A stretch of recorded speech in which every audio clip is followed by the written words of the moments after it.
नमस्कार साथियों। आज के अपने करंट के अंदर दूसरा टॉपिक है। कल एक कर लिया था आपने, उससे आगे स्टार्ट है। आज का पहला प्रश्न है कि जॉर्जिया हिंदू विरोधी भेदभाव को अपराध की श्रेणी में डालने वाला पहला अमेरिकी राज्य बना है। आपको सीधा प्रश्न पूछेगा कि हिंदू विरोधी भेदभाव को अपराध की श्रेणी में डालने वाला पहला अमेरिकी राज्य कौन सा है? जॉर्जिया। आपको इसके अंदर ये इतनी याद रखना है। देश के पहले वर्टिकल सी ब्रिज पंबन का उद्घाटन। पहले ये याद रखना है कि उद्घाटन किसने किया? प्रधानमंत्री नरेंद्र मोदी जी ने। कहाँ पे? तमिलनाडु के रामेश्वरम में। यह रामेश्वर द्वीप को भारतीय मुख्य भूमि तमिलनाडु के मंडप में से जोड़ता है। इसकी लागत याद रखनी है आपको 700 करोड़ रुपए। और एक दूरी याद रखनी है 2.07 किलोमीटर या 2.08 किलोमीटर। दोनों ये पेपर के अंदर पूछ सकता है। पुल का 72.5 मीटर का केंद्रीय हिस्सा सीधा 17 मीटर तक ऊपर उठ सकता है। इसके अंदर इतनी चीज याद रखनी है। पंचायत 29 सूचकांक बेसलाइन रिपोर्ट है जारी। ये इसके अंदर सिर्फ ये इतना याद रखना है आपको कि भी गुजरात 346 ग्राम पंचायतों के साथ है अग्रणी, मतलब एक नंबर पर है गुजरात 346 ग्राम पंचायतों के साथ। और इसके अंदर आपको कुछ याद नहीं रखना है। FTII और SRFTI को मिला मानद विश्वविद्यालय का दर्जा। Film and television institute of India Pune और सत्यजीत रे film and television institute Kolkata को भारत सरकार के शिक्षा मंत्रालय द्वारा मानद विश्वविद्यालय का दर्जा दिया गया है। आपको सिर्फ इन दोनों के नाम याद रखने हैं। शिमलीपाल बना भारत का 107वां राष्ट्रीय उद्यान। आपको इसके अंदर इतनी चीज याद करनी है। 107वां राष्ट्रीय उद्यान शिमलीपाल बना है। कहाँ पे है? उड़ीसा के मयूरभंज जिले में। और फिर आपको इसका क्षेत्रफल पूछेगा।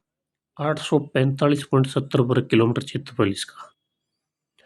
ओडिशा में केवल भितरकनिका राष्ट्रीय उद्यान था इससे पहले, ये दूसरा है। तमिलनाडु के 10 बिल रोकने के मामले में सुप्रीम कोर्ट का ऐतिहासिक निर्णय। इस निर्णय के अंदर राज्यपाल का नाम पूछेगा। पहले बात तो तमिलनाडु के राज्यपाल RN रवि है।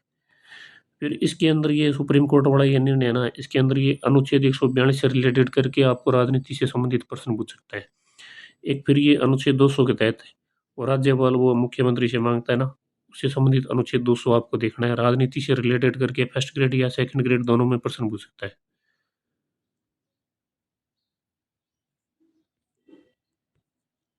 इसके अंदर आपको इतना ही याद रखना है। मुंबई में भारत के सबसे बड़े क्रूज टर्मिनल है MICT से क्रूज संचालन का शुभारंभ। प्रारंभ किसने किया इसका? सर्बानंद सोनोवाल ने। बस इतना ही नाम याद रखना है आपको। तेलंगाना भू भारती अधिनियम।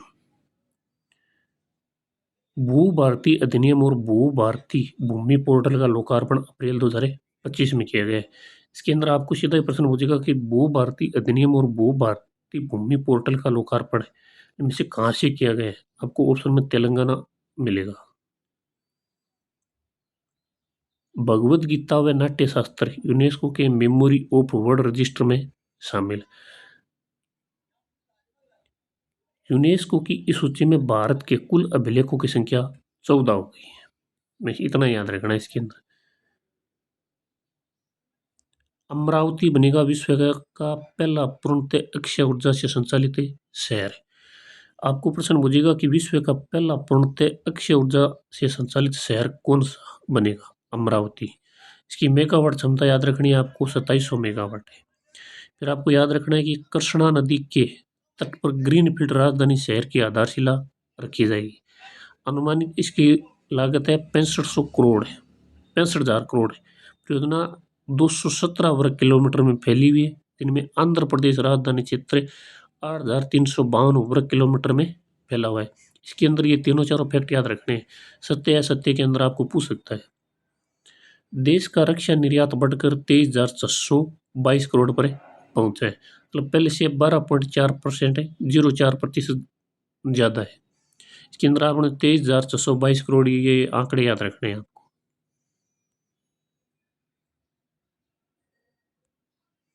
वक्फ संशोधन अधिनियम 2025 को राष्ट्रपति की मंजूरी। इसकी आपको तारीख याद रखनी है कि राष्ट्रपति ने कब मंजूरी दी थी। 5 अप्रैल 2025 को इसको राष्ट्रपति ने मंजूरी दी थी। वक्फ संशोधन अधिनियम 2025 को भारत के राजपत्र गजट में 8 अप्रैल 2025 को अधिसूचना जारी कर आधिकारिक रूप से लागू किया गया। आधिकारिक रूप में लागू कब किया गया? 8 अप्रैल 2025 और राष्ट्रपति द्रौपदी मुर्मू जी ने उसको अनुमति दी थी 5 अप्रैल 2025 को इसको मंजूरी दी थी। अब इसका नाम बदलकर 1995 का था ये पहले। 1995 का नाम बदलकर एकीकृत वक्फ प्रबंध अधिकारिता दक्षता और विकास अधिनियम 2025 से रखा गया। इसका नाम पूछेगा आपसे। बिल में मुख्य बदलाव से निम्नलिखित शामिल है, ये नहीं पूछेगा आपको, ये नहीं पढ़ना है।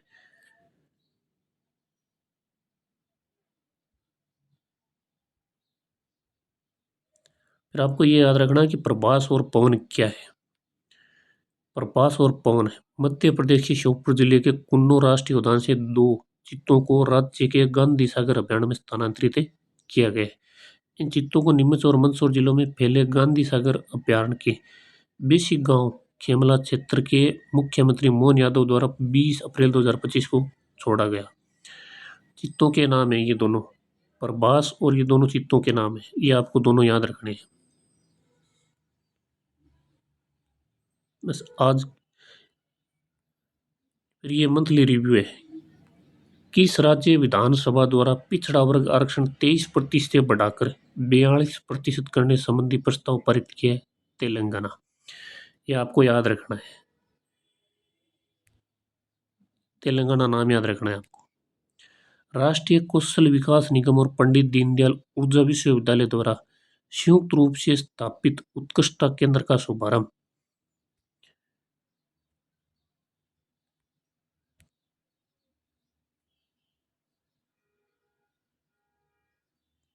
21 अप्रैल 2025 को कहाँ किया गया? गांधीनगर, गुजरात में। कौन सा राज्य अनुसूचित जातियों के उप श्रेणीकरण को लागू करने वाला भारत का पहला राज्य बन गया है? तेलंगाना। केंद्रीय मंत्रिमंडल ने बिहार में 6,282 करोड़ की किस नदी लिंक परियोजना को 28 मार्च 2025 को मंजूरी दी है? कोसी मेची अंतरराज्यीय नदी लिंक परियोजना।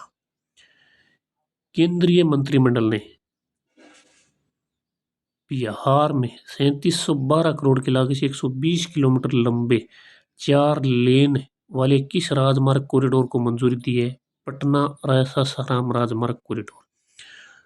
आज के लिए इतना ही। धन्यवाद।